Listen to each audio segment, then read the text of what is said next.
ഈ ലോക തൊഴിലാളി ദിനത്തിൽ തന്നെ തിരഞ്ഞെടുപ്പ് കഴിയാൻ കാത്തിരുന്ന് ആ ദിവസം തന്നെ ഇപ്പം കൊമേഴ്ഷ്യൽ ഗ്യാസിൻ്റെ വില ഭീകരമായി വർദ്ധിപ്പിച്ചിരിക്കുകയാണ്. നിങ്ങളും ഞാനും ഇനി കഴിക്കാൻ പോകുന്ന ഭക്ഷണങ്ങൾ, ഹോട്ടലിൽ പോയി കഴിക്കാൻ പോകുന്ന ഭക്ഷണങ്ങൾക്ക് ഭീകരമായ വിലക്കയറ്റം ഉണ്ടാകാൻ വേണ്ടി പോകുന്നു. സാധന വില കയറ്റുന്നത് പ്രത്യക്ഷമായിട്ടും പരോക്ഷമായിട്ടുള്ള നടപടിയുടെ ഭാഗമായിട്ടാണ്. ഇപ്പം ഇതിനകത്ത് കൊമേഴ്ഷ്യൽ ഗ്യാസിൻ്റെ വില വർദ്ധിപ്പിക്കാൻ ഉള്ള സർക്കാരിൻ്റെ തീരുമാനം അങ്ങേയറ്റം ജനദ്രോഹമാണ്. അതും തിരഞ്ഞെടുപ്പ് കഴിയാൻ കാത്തിരിക്കുകയാണ്. ഇതെന്തൊരു ചതിയാണ് നടത്തുന്ന ജനങ്ങളോട്.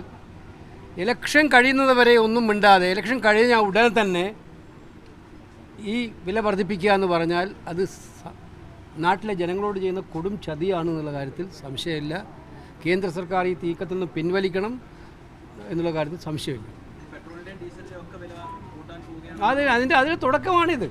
കാരണം നമ്മൾ മനസ്സിലാക്കേണ്ടത് ഈ ഗവൺമെൻറ്റിൻ്റെ കഴിഞ്ഞ 12 കൊല്ലത്തെ ട്രാക്ക് റെക്കോർഡ് എടുത്ത് നോക്കിയാൽ അറിയാം. ഇലക്ഷൻ കാലത്ത് അവർ വർദ്ധിപ്പിക്കില്ല, ഇലക്ഷൻ കഴിഞ്ഞ ഉടനെ ഭീകരമായി വർദ്ധിപ്പിക്കും. ഇതാണ് അല്ലെങ്കിൽ തന്നെ പ്രതിസന്ധിയുണ്ട്, വിലക്കയറ്റത്തിൻ്റെ പ്രതിസന്ധിയുണ്ട്. അത് കൂടുതൽ വർദ്ധിപ്പിക്കുന്ന സാഹചര്യത്തിലേക്ക് എത്തും. ദേശവ്യാപകമായിട്ട് ഇതിനെതിരായിട്ടുള്ള പോരാട്ടം നടത്തേണ്ടതായിട്ടുണ്ട്.